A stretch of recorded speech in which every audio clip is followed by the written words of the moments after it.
Hi, this is Robin, and in this video I'm going to be talking about how to recover details from dark shadows with Photoshop. Now, typically very dark shadows in images hide important details, and so that's why we want to open them up. Typically, it's easier in Photoshop to retrieve details from blocked up or clipped shadows than it is from blown highlights, especially if you've shot with RAW. So what I'm going to do in this video is demonstrate 3 Photoshop tools and methods to use in order to recover details from dark shadows. Now, I just referred to clipped shadows. If you're not familiar with that term, clipped means that the pixels that were captured have lower, in this case, because we're talking about shadows, or higher, if it's highlights, values than your image is capable of showing. Another way to say it is that the pixels are off the charts. In other words, the chart of your histogram. They're outside the bounds of what's capable of being shown. So when you're shooting, there are things you can do to try to prevent really dark shadows during your image capture stage. And I usually like to point these things out as background and then go into how we can fix it. So that's what I'll do here. So first of all, pay attention to the direction and the quality, whether it's a soft or hard ambient light when you're out shooting. And try to position yourself such so that you don't end up with really dark shadows on your subjects. Also, watch your histogram and your metering method, and then adjust your exposure settings accordingly, so you don't have to be constantly peeping at each individual shot, but stay aware of where your images are falling on the histogram, and if they are clipping in the shadows or the highlights, in other words, touching the outer edges, try to adjust your settings so that they come in, the histogram is not all the way out to the ends and running up the ends of the histogram. When you're shooting backlit subjects, either on location or in a studio, try to spot meter or add a secondary light or use reflectors or other accessories that are needed to cast some more light back onto your subject so you don't end up with all these blocked up or clipped shadows that you do have to retrieve the details from. If you've done all that or tried to do all that and you still end up with a lot of dark shadows, there are tools and techniques, and that's what we're going to talk about here in terms of retrieving the details from dark shadows. As I said, 3 methods I'm going to demonstrate, and the first will be shadows and highlights, the second will be using levels, and the third will be using curves. And as usual in my videos, I really think of them as workshops because I'm trying to go in depth to these different topics.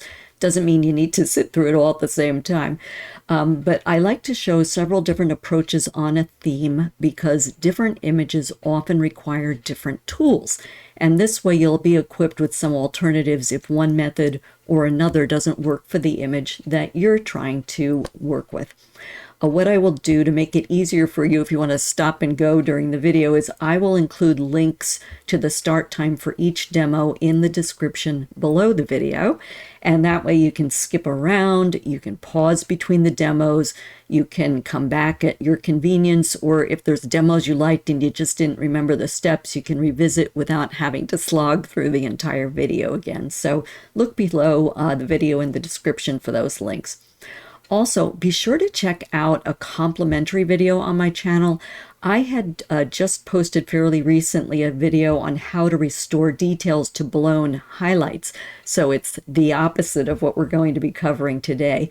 Both videos showcase different tools and different approaches because they're different challenges. So check that out if you want to know how to deal with bringing back details into the highlights as well as the shadows that we're going to cover here.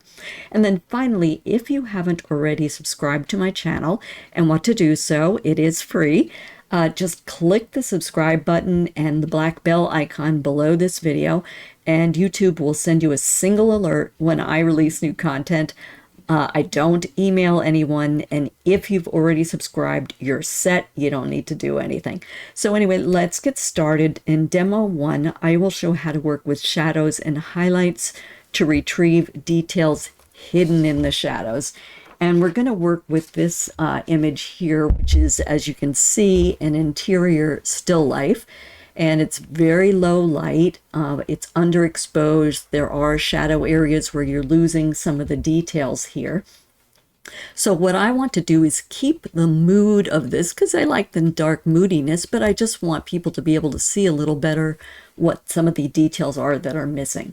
So to do this, you start with your image open as a background layer in the Layers panel in Photoshop. I always recommend that you duplicate and work on a copy. So either drag your background to the bottom of the Layers panel to the Add New Layer icon, or use Control or Command J and jump that up to create a duplicate copy. Okay. Now the next thing to do before we start this process of working with shadows and highlights is convert this active copied layer to a smart object. And to do that, we right click in the empty area, come down to where it says convert to smart object, click on that. And with this little icon, we know that this is now a smart object. And this is going to become our shadows and highlights layer. Okay. All right. So now that we have that converted to a smart object, we're going to come up to the top of the interface to the image menu, come down to where it says adjustments, and then fly out to where it says shadows and highlights. Now, while we're here and this is all visible, I just want to point out to you, I always highly recommend that you do not work with the adjustments from this image menu and that you instead work with adjustment layers, because these adjustments here are all destructive. And what destructive means in Photoshop terms is once you make adjustments to your image using these various tools from this menu here, they bake into your image and you can't go back and change them. So if you decide you don't like something, you have to start all over again. So normally I would say for all the equivalent capabilities that are listed here, use adjustment layers instead. The trouble is there is no equivalent to shadows and highlights in the adjustment layers. So that's why I'm saying convert to a smart object, then come here and launch shadows and highlights. Let the left click there. You'll get the pop-up box, because having that smart object will make this not destructive and will allow you to go back and make changes if you change your mind about the appearance. Okay, so now what we are in is the shadows and highlights setting area. And what this does is it lightens or darkens based on surrounding pixels. The way it's set up, so you can see it's opened itself up to a default setting of 35% here in the shadows. And the defaults are set assuming that you're working with a backlit image. And this is not a backlit image. So you're going to have to tailor the image settings to your particular needs. Now, actually, this has done a not bad job of opening up some of the shadows, because now we can see the tops of the books that were hidden in the shadows before. So to work with this, you can go to the shadows, since that's the main thing we're trying to open up here. And let me just pull this to the left so you can see what happens. So now we're back with how it was when we were opened up on the layers panel. So to open up the shadows, you would just start pulling the little handle to the right till you get, and watching your image to where, yeah, to me that gets a little too bright. So I'm going to come back somewhere in there. All right, so let me leave it around 33%. Okay, so I've pulled that and I've done a pretty good job opening up some of those shadows with this tool. Now the highlights slider, when that's pulled to the right, what that does is the opposite. It reduces the brightness. So let me just start pulling this and say, watch, look at this. So can you see what's happening here with this lamp? Let me just, so I honestly don't like that because it's making that lampshade all muddied. So I'm going to leave my highlights setting at 0% and this in the 32-33% area. Now I have this set and clicked on for preview so we can see what's happening. So I would highly suggest that you make sure yours is clicked to preview. If it isn't already, I would click that on. There's also this little option down here to show more options. So let's click on that. And now what we get are more settings that we can use to refine the look of this even more. So what we're going to do here is for the shadows, I'm going to try to look and see if there's anything else. So I already like the amount. Maybe I'll take it down just a tiny bit there. Yeah. Now I'm going to see if there's anything else I can accomplish with the tone. And the tonal width, or the tone, is the range of tones that can be modified. So the smaller the percent, in other words, the further to the left your slider is, the more it will restrict Photoshop to working with just the darkest regions of your image. If you go too high, you're going to end up with halos, so those little white ghosting things around your images that you don't want. So I'd say don't go too far to the right. So let me just take these all the way, all of them to the left, and then we'll just start adjusting. So we've already got the shadows where I said I sort of liked it. So now let's look at the tonal width, and I'll start pulling this to see what range of tones I want to have modified here. And I'm watching the image and just going slowly. And as I said, I want to keep, often what I do is I go past and then come back. Yeah, so I got past the point of where I wanted to be. So let me sort of stay in this range here, okay? Next slider down under the shadows is radius, and the radius again defines the region or the area of pixels that are going to be used to decide if a pixel is in shadow or highlight. So remember at the beginning I said shadows and highlights lightens or darkens based on surrounding pixels. So it's looking for contrast essentially between what's light and what's dark, and trying to figure out who belongs in what bucket is another way to say it. So for this radius, we'll start pulling that to the right and see if that affects what gets opened up as a shadow based on what it considers a shadow and what it considers a highlight. Nope, I'm going too far with that. Okay, so I'm going to come back. All right, so I'm going to stay right in the same general area, I think, with this, because I can see the detail on the books now. I can see some of the top of this shelf. I think it's opened up a little bit more of this silver picture that's here. We can see a little bit more of the table, a little bit more of the binding. So I feel pretty good about what we've been able to open up in the shadows using this shadows and highlights. Highlights, as I said, when I tried to adjust that, it just muddied that. So I am just going to leave my highlights in the 0 range. When we get to color, color is just another term for saturation in the context of shadows and highlights. So I'm not going to adjust that. I don't feel I need more saturation. I'm not a fan of oversaturation. So I'm just going to leave that where it is. And then the mid-tone contrast is another adjustment that can be made. And if we move to the left with that, it's going to reduce mid-tone contrast. If we move to the right, it's going to increase mid-tone contrast.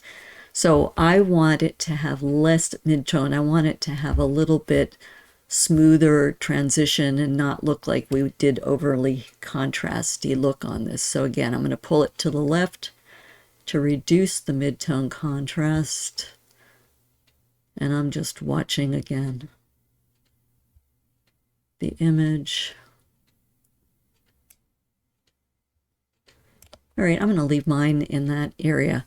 I also don't typically adjust the black clipping and the white clipping, but as I said, that tells you how far from the end of the histogram you'll have a buffer before it's considered to be clipping or going off the charts, as I described it before. So I have got this pretty much to a level that I like it in terms of opening up the shadows. So once you get yours where you like, you come back into your shadows and highlights pop-up box and click OK to accept it. and it takes you back to your layers panel.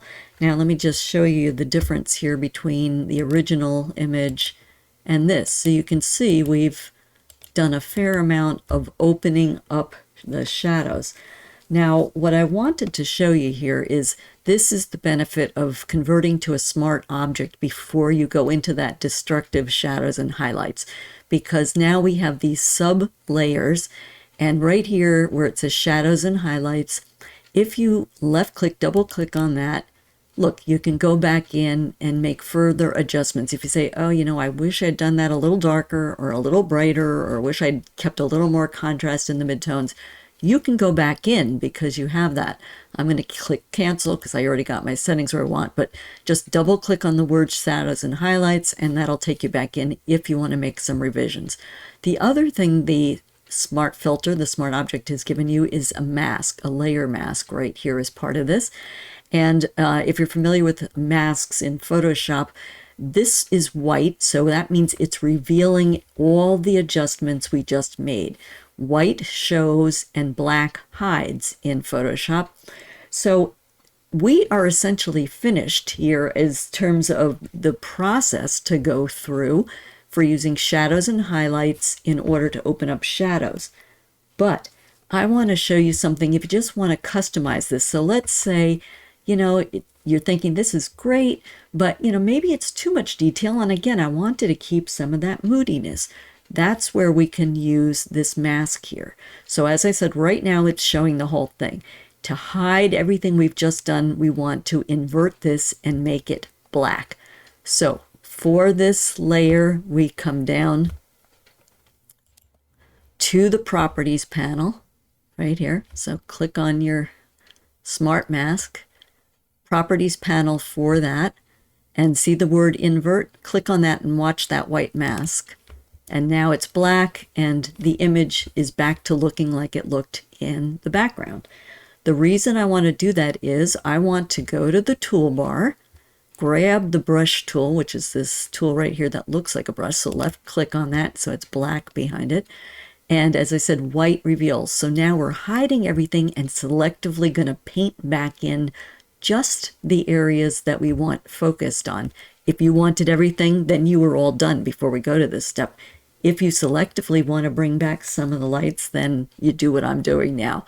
Make sure your brush color is on, your foreground color is on white. Click that little two-headed arrow, white. So I'll be painting with white on a black mask to reveal the details we opened up. Because we're working with a brush, let's just look and see, be sure you're using a soft brush over here. So in your options bar for that tool, soft brush, that's good. The other thing I recommend doing, and again in the options for the brush, is lower the opacity by about 50%. So I'm going to click on the word opacity and just drag till I get down to about 50%. And this is opacity of the brush that we're painting with. And same thing with the flow. I'm going to go to about a third of this, about 33%. So left click, because what flow does is it builds up gradually. And this way we can gradually paint back in the details that we revealed in the shadows and highlights tool, as opposed to having it globally applied across the whole image. And so now this part is going to be totally your taste. So if you look in the image where I'm flying around here, the green is just my highlighter so you can see where I am. The white is my brush size. So if I use a left bracket, I can make it smaller. If I use a right bracket, I can make it a little bigger. So now I'm just going to start click and release, because that's what lets you build up the flow. Click and release, and start bringing back some of those shadow details that we unveiled with that shadows and highlights feature. And you'll see it won't be as extreme and over the entire image by doing this. And see, again, these things are behind the books, so we don't want them too bright because the light would not be cast over there. So I just, each time you see a stroke, I'm click, pull, release, click, pull, release.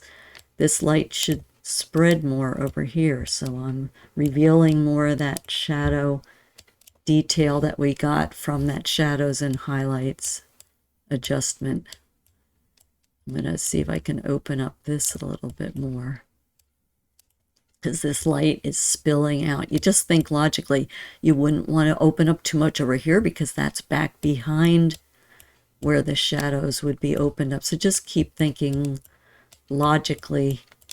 All right, so I don't need to spend too much time doing this, but the point is that you can make some custom adjustments. And let me just show you this mask that we've created. So you can see that it's very soft where we brushed in. It's not over, so the white is revealing the opened up shadows and highlights, okay? So that is the end of demo number 1, showing how to create a smart object. Go to Image, Adjustments, Shadows and Highlights. Make your adjustments primarily to the shadows if we're opening shadows, but if you do need to tone down some of the highlights, you can do that too in this tool.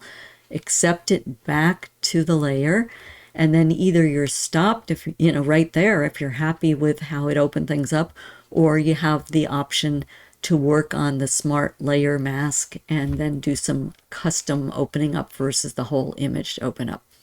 So I'm going to call that as finished, and we can move on to a second demo. So I'll close this out.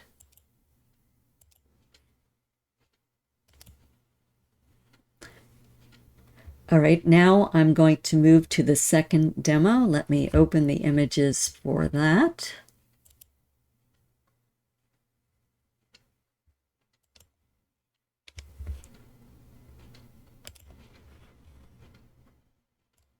And I'm going to have 2 images for demoing in this tool.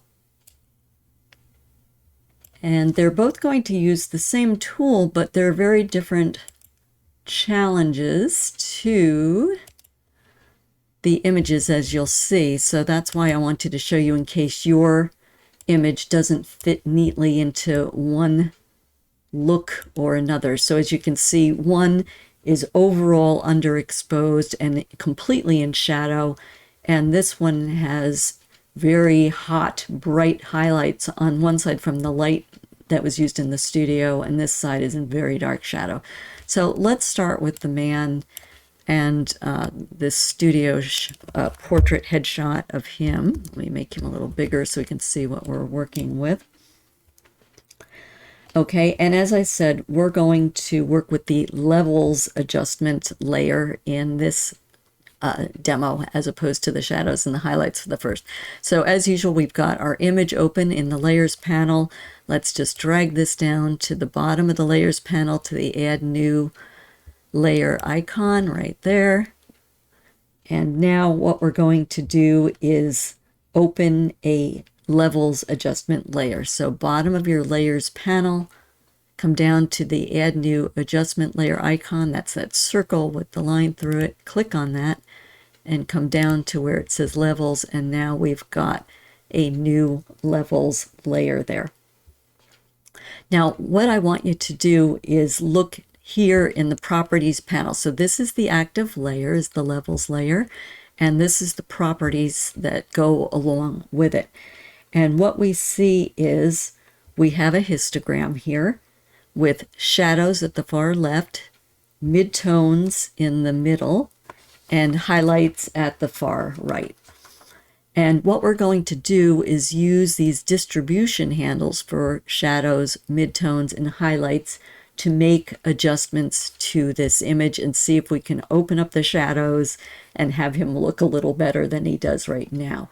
Now, we'll notice if you look at this histogram right here, for there to be, so this has a pure black in it, but because this white part of the histogram doesn't extend all the way over, or at least very close to this end of the histogram, that means there are no true white points in this image. So what I'm going to try doing is, let's try adjusting that first and trying to see if we can get a true white point, because certainly he has whites of his eyes and the white catch lights. So the way we can do that is press and hold the Alt or Option key, and what you will do is now click on this little distribution handle, and when you do that, the image should go all black. There we go. So we're going to slowly pull that highlights distribution handle towards the edge of the histogram to try to, and then at the same time, watch in where the black area is, where that guy's image used to be. And when we start seeing a little bit of color appearing, then we're going to release it. So we're getting a little bit. Okay, so there's a little bit more. There we go. So now let's just release it, because there should be at least a close to, if not a true, white point in this image. Now, by doing that, you can see we've already opened up a lot of these shadows. So that's already a good first step of bringing in the highlights distribution handle closer to where the edge of the histogram is. Now let's work with the midtones. And again, because everything's dark, if you wanted to go darker, you would pull the midtones to the right. We want to go lighter and open up the shadow details, so we want to move left. Okay, so I'm going to start moving this midtone slider for the levels adjustment layer to the left. And again, I usually do this pretty slowly till I see what it's doing. And sometimes I like to go past where I need to be just to see, or that's not bad. It's a little bit much. All right, so let me just leave it there for a moment and see what we can do. So you can see it's opened up even more of the shadows and gotten more details. But in the process of doing that, sometimes then you start lifting the blacks.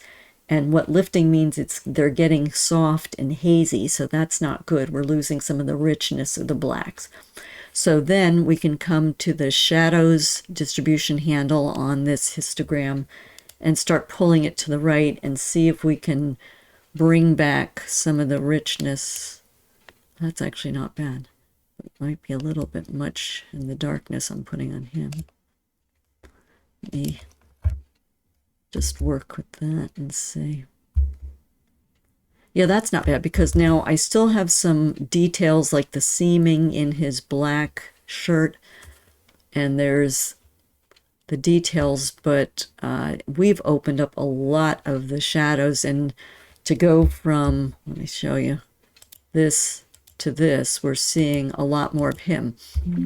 Now, again, it's kind of your choice whether you want to keep this light, the background light, because the background's going to get light too, or dark.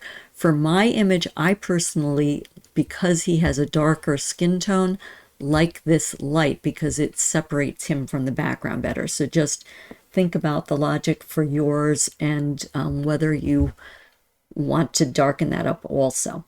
So again, this is what we needed to do to open up the shadow detail and see more of the details in this headshot that were in shadow.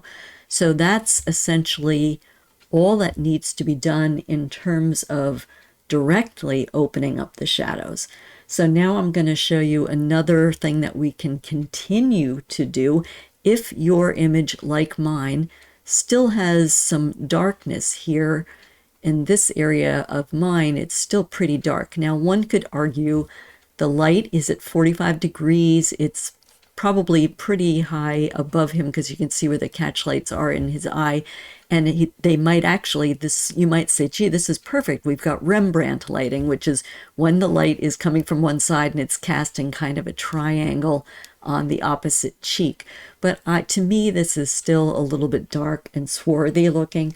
So what I'm going to recommend doing is for mine, I'm going to create a new layer, create the new layer, click on that box with the plus, and I'm going to create a stamp layer. Oops, helps if I can type. Stamp layer. Okay. And to create the stamp layer, you press all these 4 keys simultaneously and hold them all down. So Shift, Control or Command, Alt and Option, and E. And now that's the stamp layer. And the stamp layer is essentially a composite of everything that's come before it. It's melded everything together without collapsing the layers. So it's just like almost like a starting brand new background layer to be working from. Okay, and I usually like to duplicate it just to have a insurance layer, and then I turn the eyeball off on that one. So to try to open up some remaining shadowy parts, I'm going to work with the lasso tool, which in the toolbar is this little icon that looks like a lasso. Left click on that, and I'm just going to trace in the shadowy parts of this image.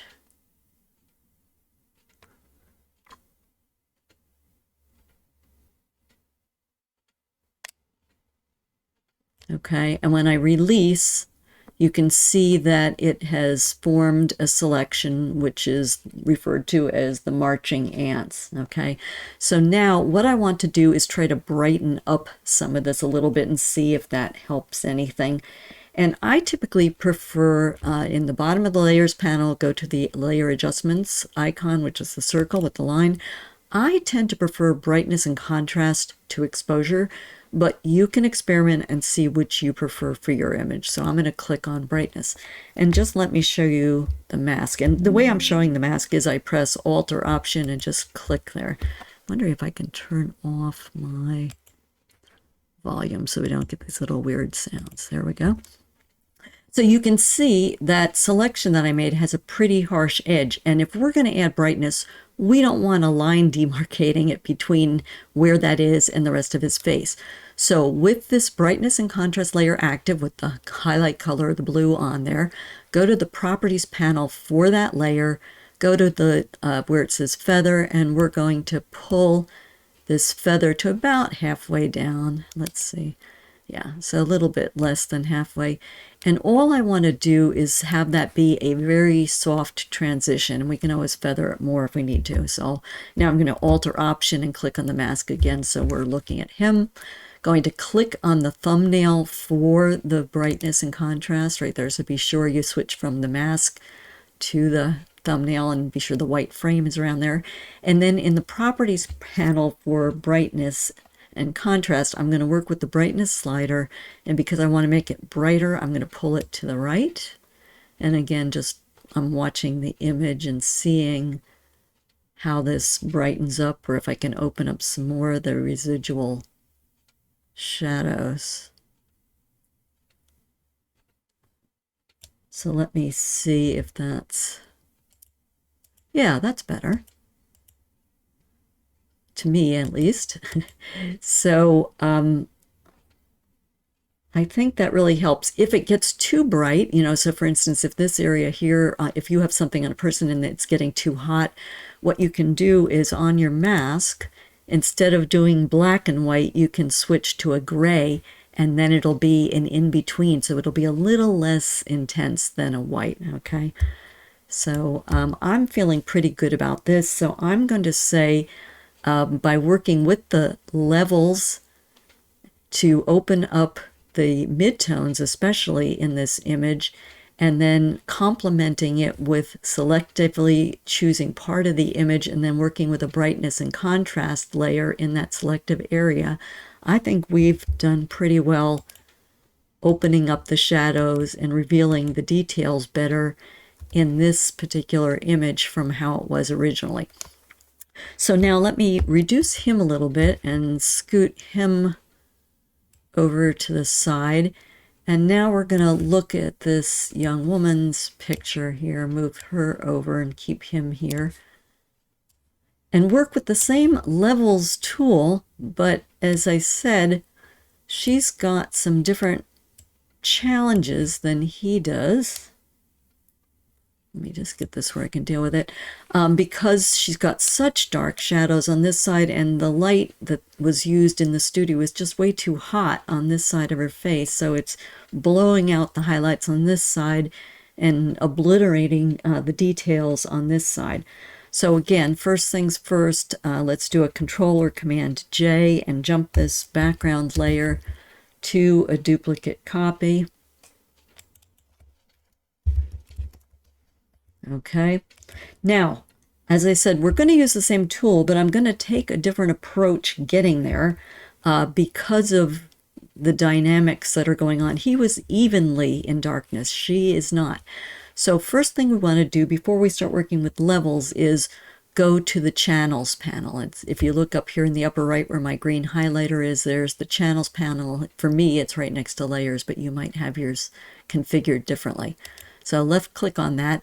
If you don't see channels in one of these tabs, go to your window menu right up here, click on that, come down to where it says channels and just click on it. So you can see I have a check mark because mine is already open. If yours does not have a check mark, just click on it and that will open your channels panel.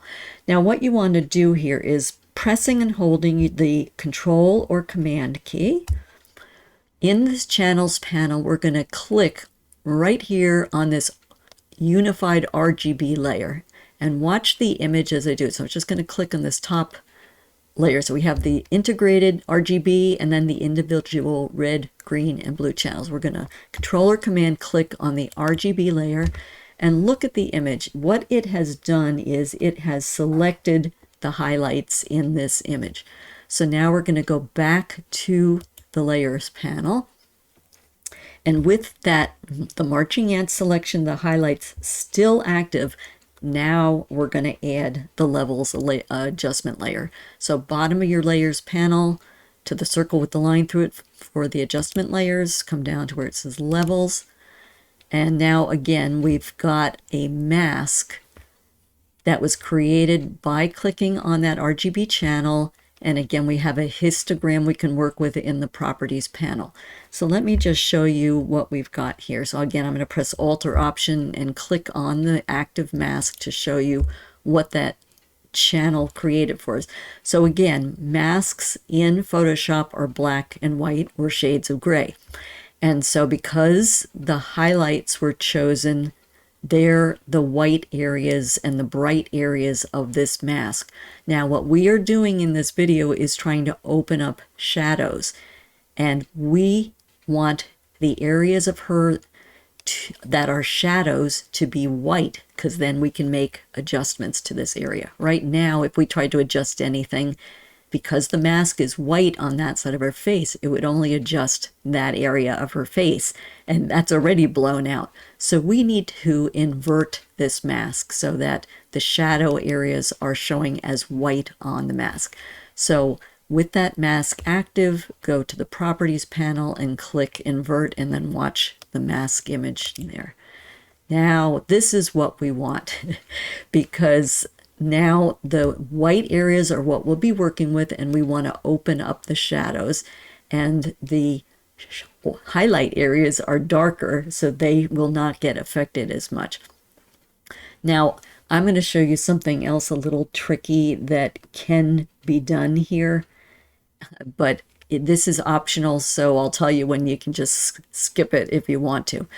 If we want to make this shadowy area that's on the mask here even darker so that we don't accidentally make it brighter, what we can do is come to the toolbar, go to the brush tool that looks like a paintbrush, left click on that to make it active. Make sure that we have black as the foreground color. And I think I'll just leave these settings where they are, but very important with the brush tool option bar is come over to the mode for that brush. Come down to where it says overlay and click on that.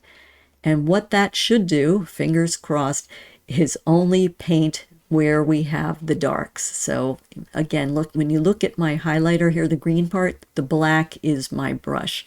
So I can make this even a little bit smaller if I want to, but I'm going to leave it where it is. So now I'm going to, with overlay active, a soft brush, flow lowered, I'm just going to start painting over this to really try to differentiate the mask between the highlight areas and the shadow areas. And right now the shadow areas are what is in white because that is what we want to open up and reveal the details in. So I'm just trying to not confuse Photoshop so it won't work on the highlights. Okay. All right, so we've just created a little bit more intense. So I definitely always go back to your normal setting because Photoshop is sticky. It will hold that setting and you'll wonder why other things weird are happening. Okay, so now let's go back to the image, and now we want to work with the levels. So make sure that your thumbnail for levels is active and the white frame is around it. So this is the end of the optional part. So now we're back to, if you didn't want to do that painting part, this is where you would pick up and start working again to reveal the details in the shadows. So again, we've got our histogram and we want to pull the midtones left to reveal the details, and we want to make sure that the highlights come in from the right to reveal the details. So let's just, for kicks, try the same thing we did before in the second demo there. So let me press the Alt or Option on a Mac, and with this right distribution handle for the highlights, we're going to just start coming in and seeing if we can open up. Oh, we're getting a little bit of the color there. It's a little harder to see it here, but I am getting a little bit there. Okay, so we've opened up some of the shadows. So now going to go to the midtones, and I'm going to start pulling that to the left and see if we can open up some of the midtones. And it seems like the bulk of what is in shadow here is probably going to be in the midtones based on what we're doing here. I'm going to just keep pulling this, watching the image, watching her face. That's getting pretty good. It's getting a little blown, so I think I'm gonna pull this back this way a little bit.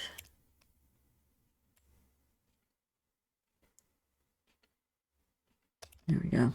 So I'm trying to get some more of her hair showing, and I'm feeling pretty good about what we're revealing in the shadows on the left side of her face here.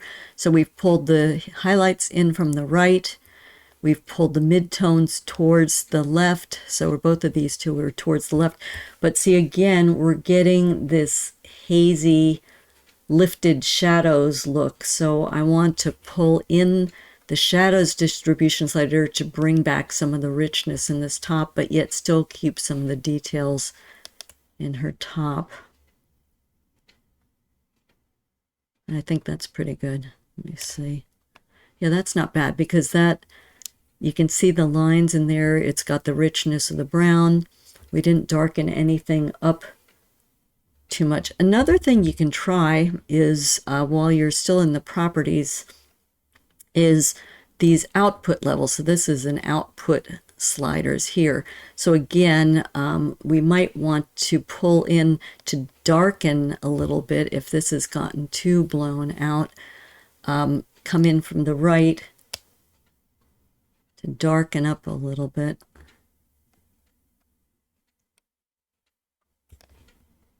Okay, and so that just brought back a little bit of the crispness of her features, but that's optional also. You can just work on the histogram if you want to.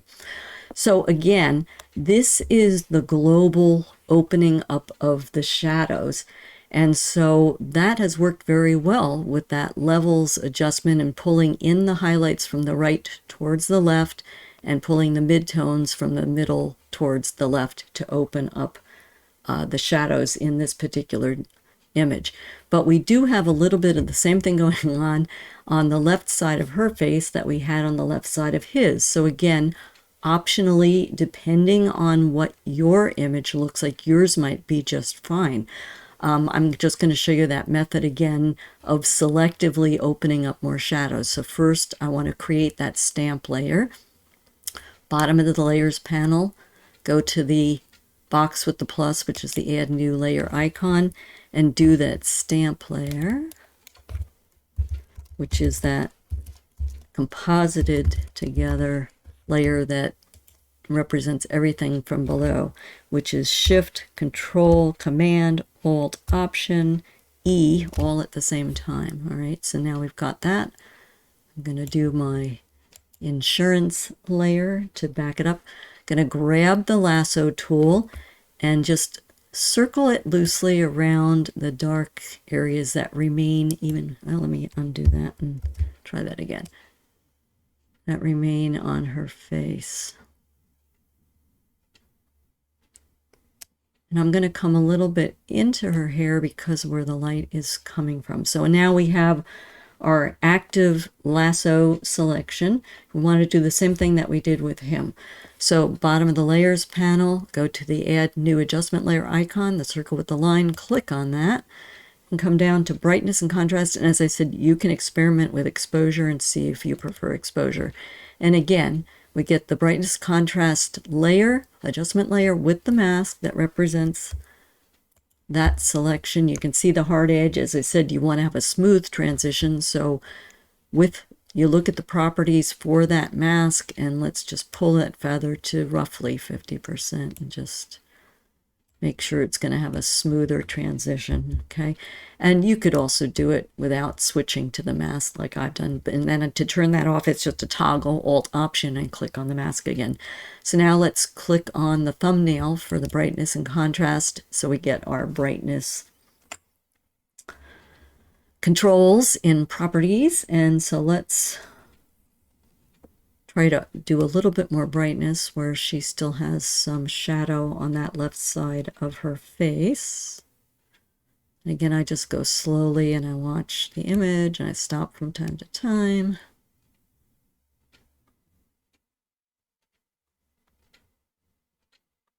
All right, that's pretty nice.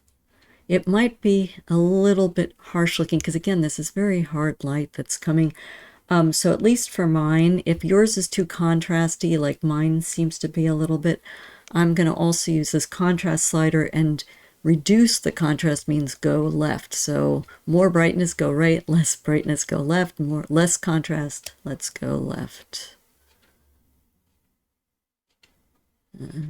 Let's see what that is.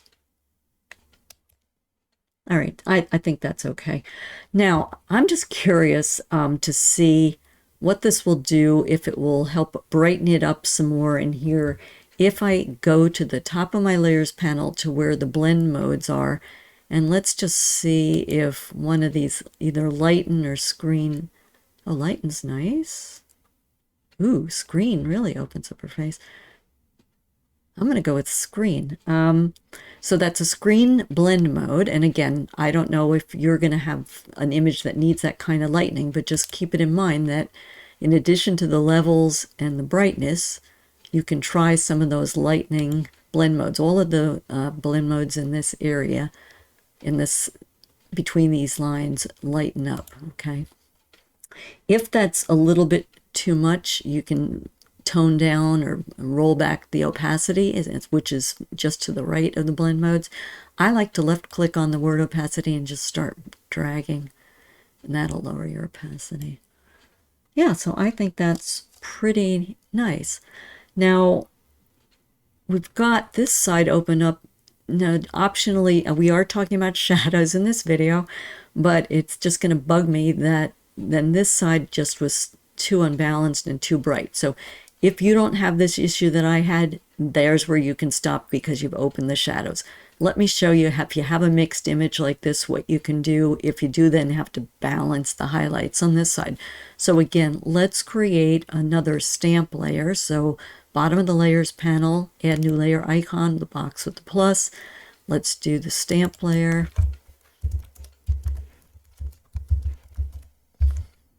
And do that claw movement with the Shift, Control, Command, Alt, Option, E.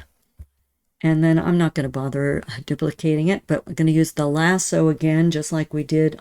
This time we're going to work with the right side of her face and see if we can just tone it down a little bit, because this is the light was just so hot in the studio on that side of her face. So again, a loose lasso. I'm going to stay in her hair. I don't want to go outside.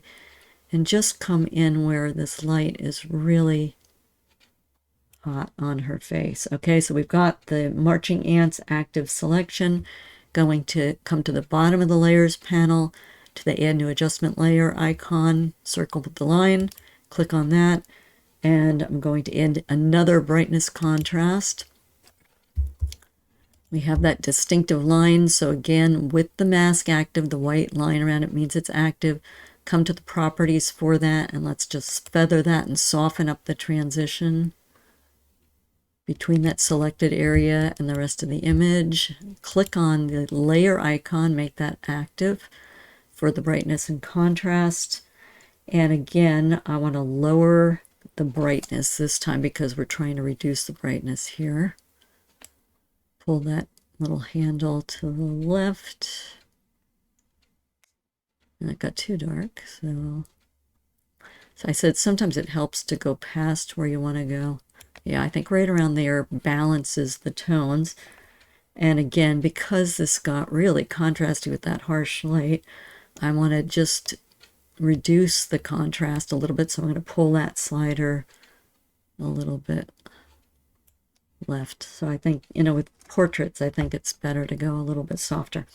And then I'm going to do the inverse. So again, I'm just going to try and see if a blend mode will help balance things out. So last time, to lighten the shadows, we used this area.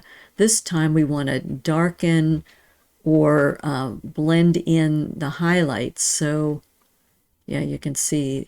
So we'd work in one of these in this area, and I think from what I can see, hovering over this, darken is the one that I want to, yeah, see, look at that. When I do the on and off, it just toned it down. And I'm going to do the same thing I did before.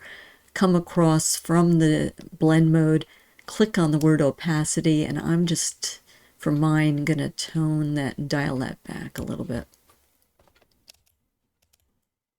Yeah, so I think it's a little bit more balanced. So at this point, we have gone, let me take this back down to the original image for her from this to this. So we've opened up the shadows, which is the primary focus of this video. And then optionally, I've shown you if you do have a really unbalanced in the way it's lit image, you can try to balance it out a little bit using the levels tool and the brightness and contrast. So that is the second demo that I wanted to show you, and the second methods and techniques that I wanted to show you here, using two very different images, both headshots, both studio shots, him in an overall underexposed dark shadows, her with very mixed light shadows. So that is the end of demo 2, working with levels and brightness and contrast. So let's close these out, and I will move on to the last example, which is demo number 3. We'll look at a different technique, and we'll be using curves for demo number 3. So let me close these out.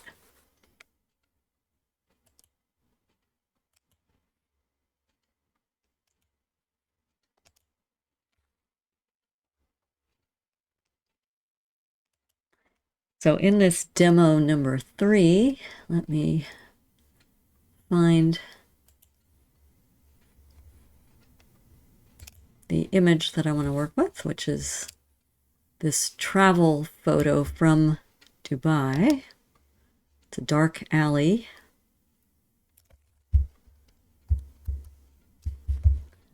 And as you can see, this is a very dark exterior scene. So the last demo had studio lighting.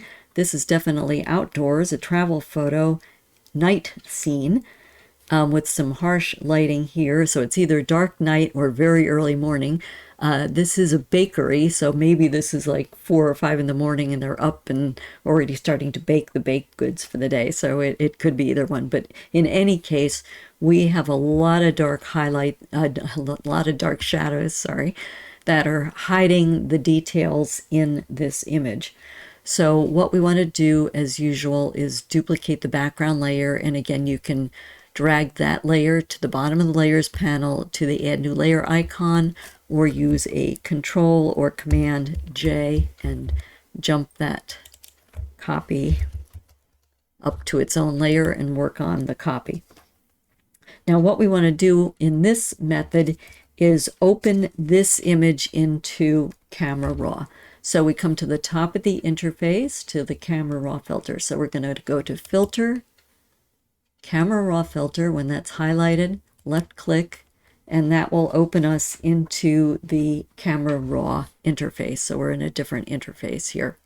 Now the first thing, I mean, as we talked about histograms before and making sure things aren't clipped, well, this is the first thing to look for. So here is the histogram up here at the top, and it's set for the RGB histogram. And what you should look for are these little indicators up at the top. And if they are white, that means that you have clipping going on. And as I said in my introduction, that means that your details are not going to show because they're off the chart. So you can see if I hover over this, this says the shadow clipping warning. So if I click on that white warning, and this one you can see is okay, it's not white. It'll be white if there's a problem. And look at what happens. We get this white shadows clipping indicator. When you click on it, it brings up this blue overlay showing all the areas that are in shadow and need opening up and will not be represented in the image. So this is what we need. The challenge of trying to do is open up these blue shadow areas. So the first thing, and we're going to work with curves, as I said, but the first thing I like to do is just give it a little bit of a boost just to get it going and help it along. So what I'm going to do is in the basic panel, which is right here in Camera Raw Filter, come down to the exposure slider, and I'm just going to give that a very slight little boost. I'm watching to see how much the blue overlay is receding as I'm doing this, and if it just starts moving up so that it's more manageable, then I'll stop there. All right, let me just leave that there. Okay, and if something like this gets way too bright, so if you have an area of your image like I do where the highlights have gone nuts in the process of opening the exposure, and this is, by the way, partly why I suggested before using brightness and contrast versus exposure, because they just behave differently and I think you have more control. But I'm going to tone down the highlights here a little bit since this got blown out in the process of just doing a little exposure boost. So let me tone down the highlights by pulling that slider. And I'm watching those lights in that bakery so that they did still have some haze, but they shouldn't be so blown out that they were a complete cloud of light over there. Okay, that's better now. It looks more like how the original image looks. So, I mean, they are glowing lights, but that was too much. Okay, so I am not going to use shadows at this point. I find that the curves is usually more effective to start with. If we need to, we can come back to this basic panel, and almost like in the previous demos where I did some finishing with brightness and contrast, I might do some finishing with shadows if it still needs it. So let's come down, use your scroll bar, and come down to where it says curve, and click to expand that if yours isn't already enlarged and flying out. Okay, so now we have options of working with a spot curve or any of the individual red channel, green channel, or blue channel. But sorry, I need to take a drink of water quickly here. What we're going to work with is this parametric curve. It's this little white icon right here. And what that white parametric curve lets you do, and this is the parametric curve here, is what we can do is we can set 4 zones for this image that we can work with to try to open up some of the details. So we can set a shadow area, we can set a dark area, we can set a light area, and we can set a highlight area. So by setting those zones, then we can adjust the settings for each of them to our taste, okay? So as you see, there are these circles under this parametric curve. And what we would use these circles for is to set the bounds for each of those 4 areas. So you can limit where Photoshop will open up what it will consider a shadow, what it will consider dark, and what it will consider light, and what it will consider a highlight. So for mine, I'm going to grab that first circle, left click on it, and I'm going to drag it so it sort of lines up with where this curve is breaking there, as it, for lack of a better word.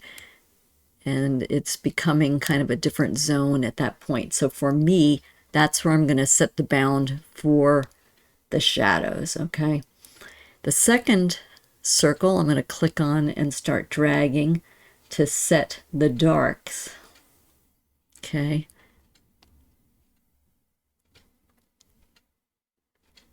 And for this one, again, I'm going to look for where there's a break in the curve. Yeah, so that's about where that, to me, is sort of a break. So we have shadows, we have darks. So now I want to set the lights. So I'm going to grab this final circle and left click and keep it depressed and just drag it over. And I think that's about where maybe just a little bit more that way, the highlights are. Yeah, so I'm going to leave mine there. So now we've set the zones that will be considered shadows, darks, lights, and highlights, okay? And maybe, yeah, I don't want to open up the highlights too much, so I think I'm just going to leave that there, okay? All right, so now we can start dragging each of these shadows, darks, highlights, sliders to try to open up the details here. So I'm going to start with the shadows, since that is what we are trying to primarily work with in this video. So because I want to open up the shadows, I'm going to start dragging this to the right. So to the left would be darker, to the right is lighter. And again, you can watch the image if you want, because you won't end up with the same numbers I do anyway. You just sort of watch your image, and when it starts opening up in a way that you like, then you stop. So if you'll see, it's definitely opening up more of the detail in here. It's pulling in more of the detail here. It's pulling in different areas down at the end of the alley. I'm going to keep going because I'm liking what it's opening up. And I'm also watching in that blue overlay receding, if you'll see that from the clipping indicator. I stop from time to time. All right, I'm going to stop there and see for the shadows, because that seemed to open up a lot of the shadows. Now let's see how much of this is more in the mid-tone kind of areas. So next we're going to work in this zone here, which is the darks. And again, I want to open it up. So I'm going to be pulling it to the right and watching the image, and also watching to see if those blue clipping indicators are receding. Oh yeah, this is good. This is opening up a lot of the details in that image. I think I'll just keep going. And if as I said, if I go over, I can always back off. All right, it's getting a little too glary, so I'm going to back off. I'm going to stop around 81. All right, next we're going to work with the lights zone. So that's this area in here on the histogram. And the lights we want to tone down, because see, this is getting too bright in here. So that means go left. So brighter is to the right, darker is to the left. And we might see some of those clipping overlays start creeping back in, but that's all right. Yeah, I don't want to get too dark. So I'm going to stay around here, okay? And then the final is we're going to work with the highlights, which is this area of the parametric curve. So again, want to darken down some of the bright highlights and keep the idea that this is a dark alley. So I'm going to pull that left.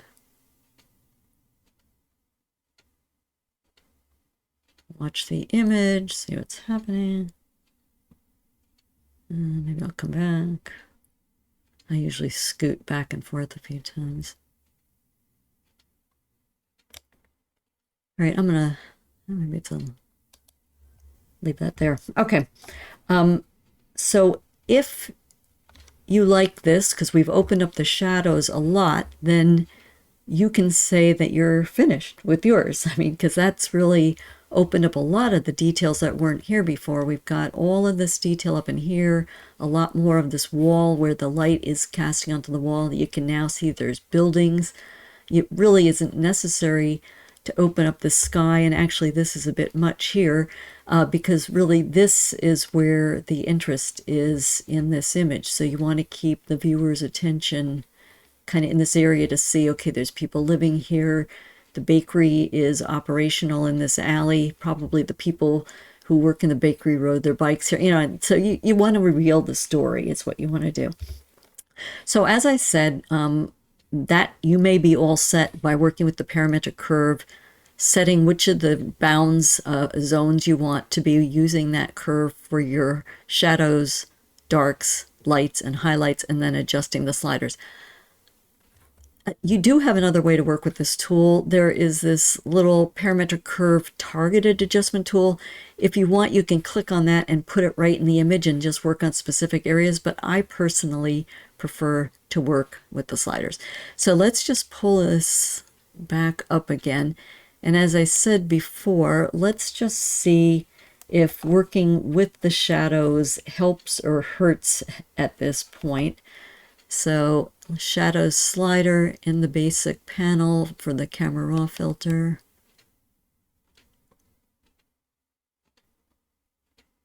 So I am opening up some more detail above the bakery with this.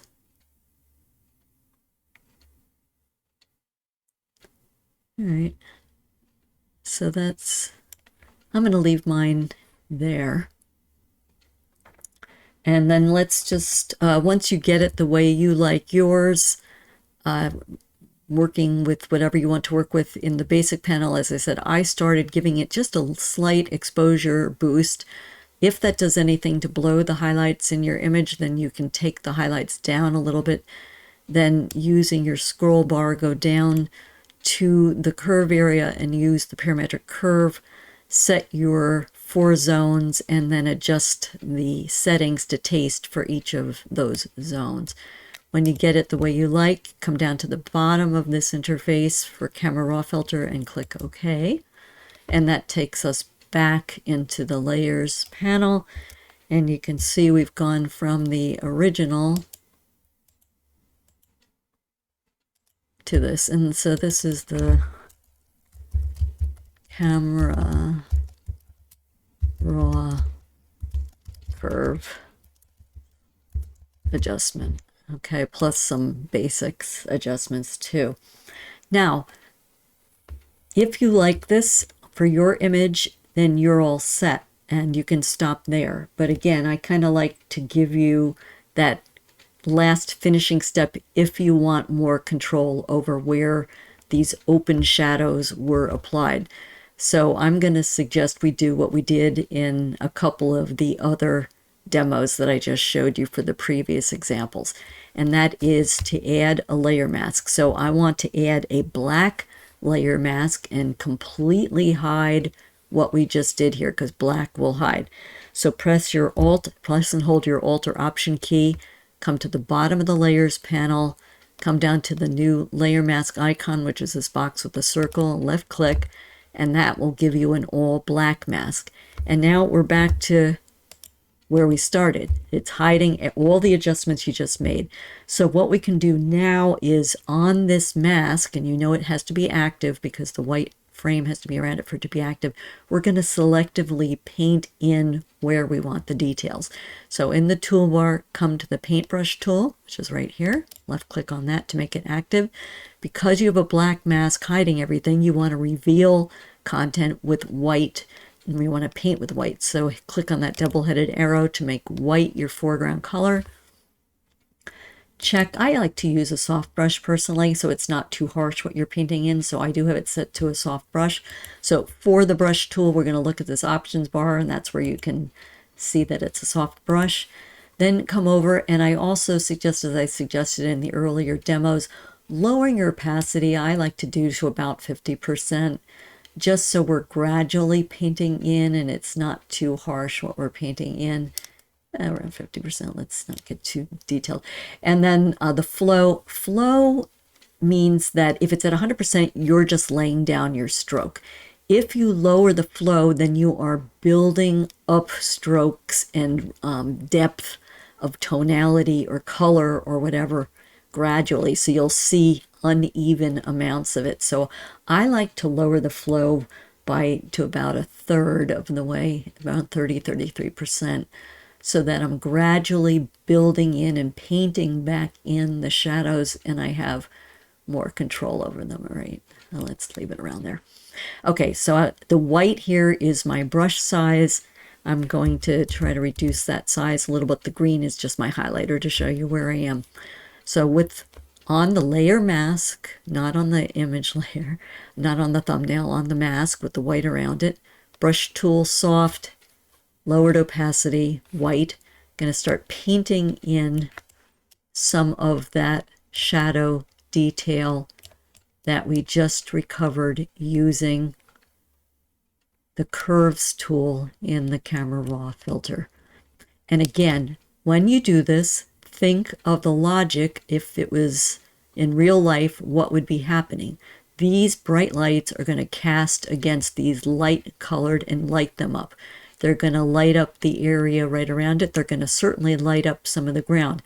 They are not going to bring back some of the details, certainly not as bright as it was in the opened up image on this side of the things that are out in the alley, because they are blocking the light.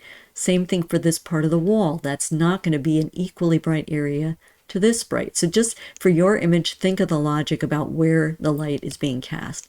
So I'm just going to keep painting in where the shadows can be opened up based on where this light would be bleeding from that bakery, and would give you enough of a sense of what's going on and what the story is. I like this little piece of garbage too, but not so much that your viewer's eyes get pulled out of the image, and not so much that it doesn't seem logical for what this light would be doing.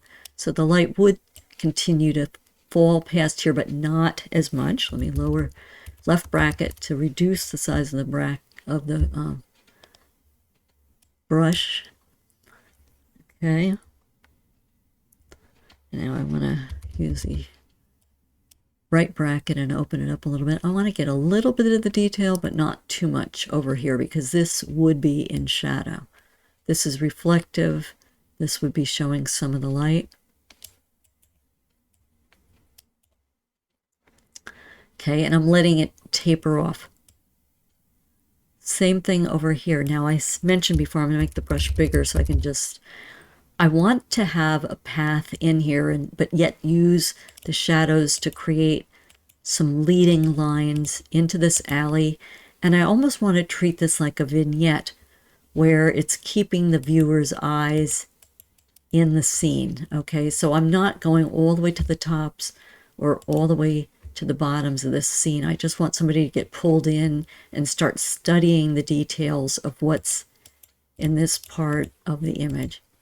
And I don't need to be super perfectionist about this, but I think you get the idea that, so what you end up with is a mask that where there's white or gray, it's revealing what we pulled out of the shadows with the curves, and where it's black, it's keeping what's from the original image.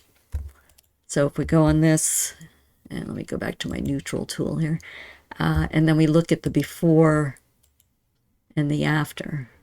Before and after, we've recovered a lot of the details in the scene that help to tell the story of what we saw on this travel photo in this scene. So if you end up with some travel photos or any photos where you're losing the details that help tell the story, if you do duplicate the layer, go into the camera raw filter, and then make those adjustments slightly with exposure, mostly with the parametric curve, maybe a slight finishing with the shadow slider in the basics panel. And then you can either accept the global change that's opened up or do some customizing.